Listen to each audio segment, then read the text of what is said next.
पैसा पैसा म्हणजे सगळं काही नाही आहे, मला तरी असं वाटतं.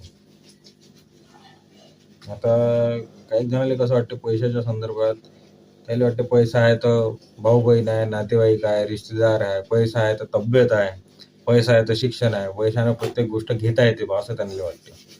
पण ज्या लोकांना पैशासाठी लग्न केले आहे ना, त्या लोकांना माहित आहे का पैशाची काय किंमत आहे.